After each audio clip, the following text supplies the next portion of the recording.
housing market update in Farmville, North Carolina. But first, let's hit it.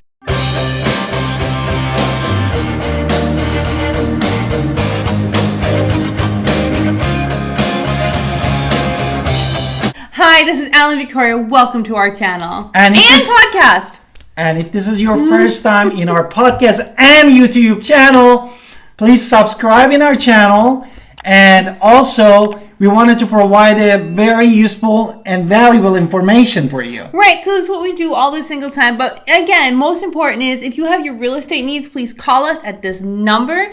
And I'm happy to call, text, email, whatever it is you're looking to do. We're happy to talk to you about what your needs are. Okay, so now let's talk about Farmville. Yes, before we jump into the numbers, we wanted to bring the value and we wanted to give you a concept, explain it, and also tells you if this is a good time for you to purchase or to sell your house. Absolutely. And we're also going to start off that the market is not crashing, guys. I'm sorry, there's no market crash that we see in these numbers, and we don't see in every single day on a walk-to-walk. What we see is values going up. So I just want to throw in there, like if you're watching this for us to tell you some horrible news, there's no horrible news. And there's no thing. It's when is good for you is when you buy.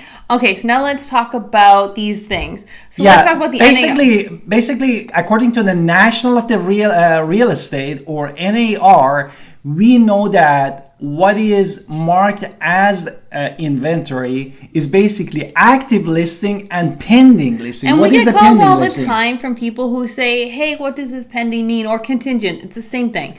And basically what it means is that this house has already accepted a contract. They're under contract and they're going to close in 30, 45 days, depending on what the contract states. And so that house is really not available for you to buy. Yes, something can happen during the pending state to mark it out of pending. Finances fall through. Horrible things happen. Like life happens. However, typically that house is under contract, and most of the time a pending house is going to go to the owner, the person who's already under contract with it. So I would recommend, if you're a buyer, we stick to active listings. Sure, pending listings can pop back up, and if they pop up, we can run and go check it out. But again, that is what I recommend for you. Yes, exactly. And this number is actually been calculated at the end of the last year. So when we say homes for sale, that is including both.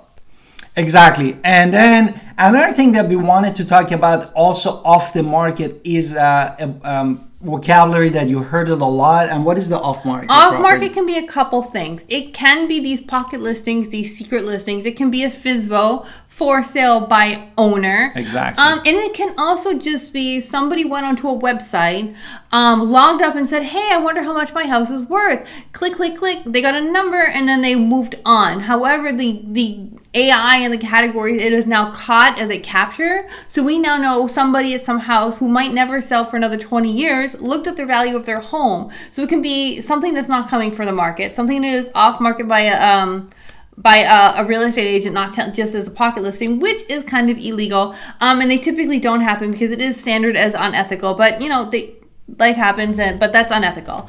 And then also it can be a for sale by owner, and that might be what you were looking for to talk about. So we want to say those ones are actually for sale. The pocket listings can be for sale, again, unethical. So they're probably going to make it into the MLS because most people are ethical. Like eBay was created on ethical people because you sell your product. So yeah, those are what off market is. Therefore, now without further ado, we start throwing at you some numbers. But for example, we start with the off market that my wife was explaining.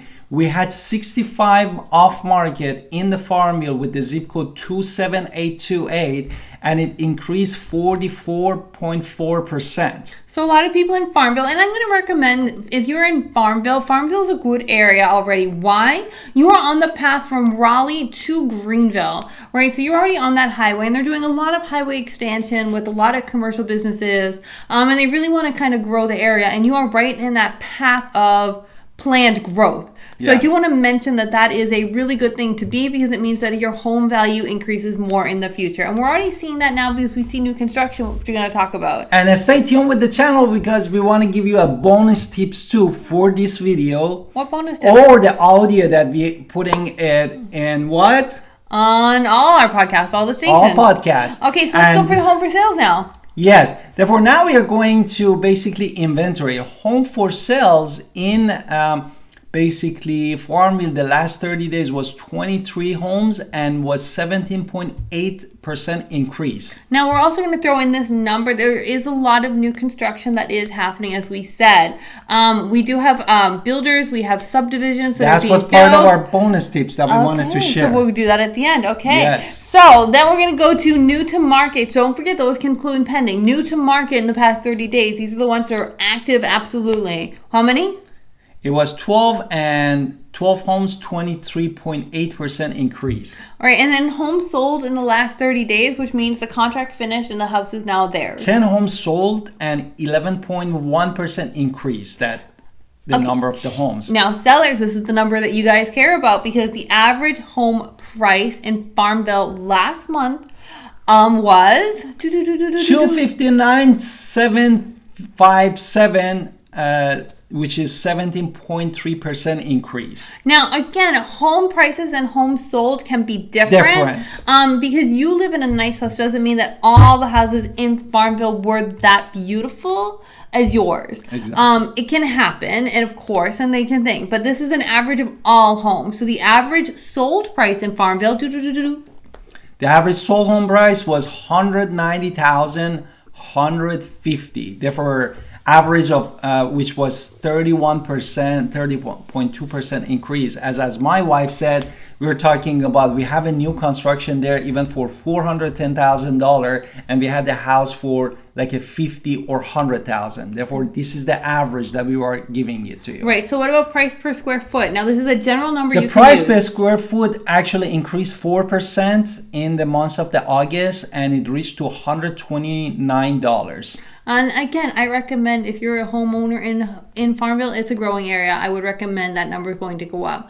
How many price reduced? We have 4 price reduced. That respect to the last month, we had 100%, which is a good thing for those of you that you are the buyer. And then sold to list ratio. This is where these numbers get interesting. July 10th through 15th, there was 66.66. That is the sold to listed That's ratio was 66.6%. And in June, previous months, before that, the data showing 11 sold out of the 21 listing that we had, which brings it to 52.38% lost to listed. And then now let's talk about absorption, because that is something that, what is absorption? Well, this is another thing that, another factors that the specialists talk about, that the expert, that how you can understand is buyer's market or the seller's market. No? Therefore, absorption rate can tell you many things to the buyers and sellers. And one of the things is how quickly home sells, no? Which could be brought up with the days on the market. And we're definitely going to talk about days of market, and also how long that home stays on the market, which shows that the market is slow or the market is very fast, no? And also it can dictate the price of the home, meaning if the absorption rate is high, it dictates that also the home price is going to go high. Therefore, this is super important. Therefore, with this information, we wanted to tell you how fast was the market in the month of August, which is the days of the market. What is this, the days of market? The days on market in July 2022 was 5. In June, it was 4. And then last year at that same time, it was 7, which is a 20. No, actually it was a mistake. In July 2022 was 5 days. In June 2021 was 4 days. That means market got slower. And in June 2022, it got to 7 days. Therefore, if you look at it, from the June to July, it got faster. The market got faster. And what about the absorption rate? The absorption rate in July 2022 was 0.97. Exactly. June 2022 was 1.32. And then last year at this time, it was 0.59. So what does all of that mean? Therefore, if you look at the last year to this year, we went from 0.59 absorption to 0.97, means 64.4% absorption increase.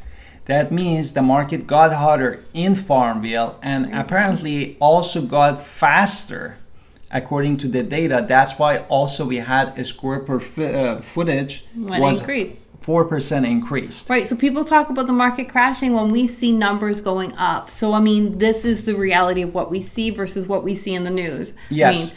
Therefore, we don't have a crystal ball, but everything is based off the inventory and demand.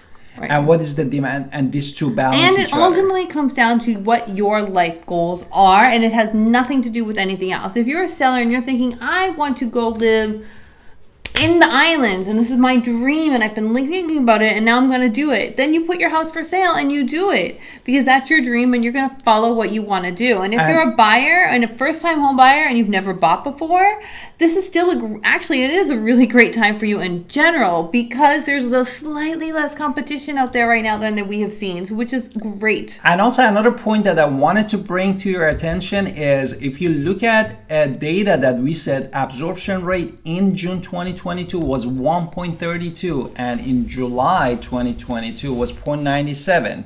Therefore, respect to the previous month, definitely market got cooler, but respect to the last year, it got hotter. That's what we wanted to talk. Right, but that's because buyers, at the end of the day, if you're looking to buy, you're going to say, okay, how much competition is out there? Not get discouraged, and then go for what you want, which is what I always recommend. Go for what you want, and then don't let anything else get in your way of what you want. And then if you're a seller, again, same kind of advice.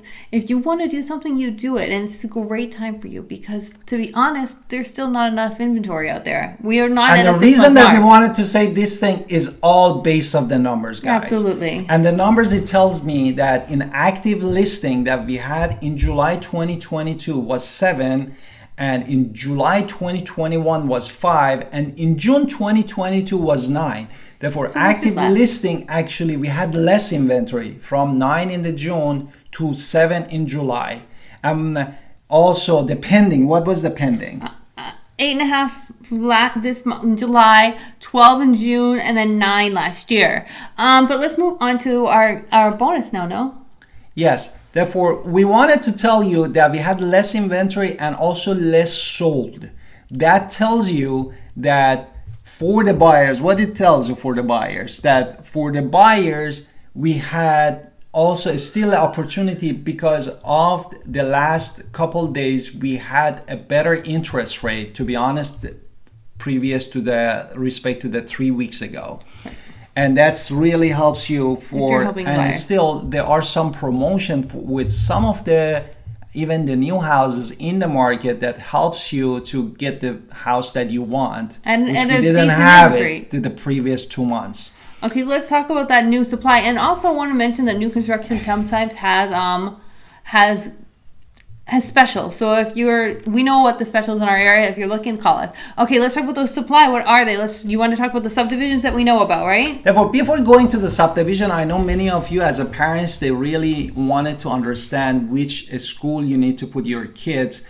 And then we have a couple nice schools actually in the Farmville area, which if you are kids going to the high school, we definitely have the Central, Farmville Central High School. What about the other schools? Farmville Middle, of course, and then of course for elementary there are 2. That is Sam D. Bundy, and then of course HB Sugg.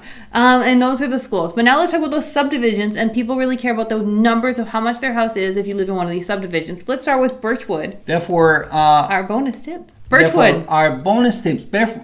Basically, the new subdivision and the subdivision that we had the new construction here is we had Pinehurst. What else we have?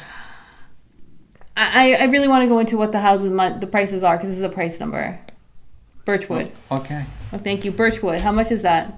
You can tell the audience. Okay, $339,000 is on average if you are living in Birchwood. What about Charter Oak? Charter Oak is almost around $444,000. And then Eagle Brook is $439,000. This is like the high-end homes. Heritage Farmville. And Heritage Farmville is around like $160,000. And then Northwalk is around North Gatewalk, sorry. North Gatewalk, $229,000. Okay, so I hope this video was helpful. And thank you for watching, and please subscribe, and thank you in the next video.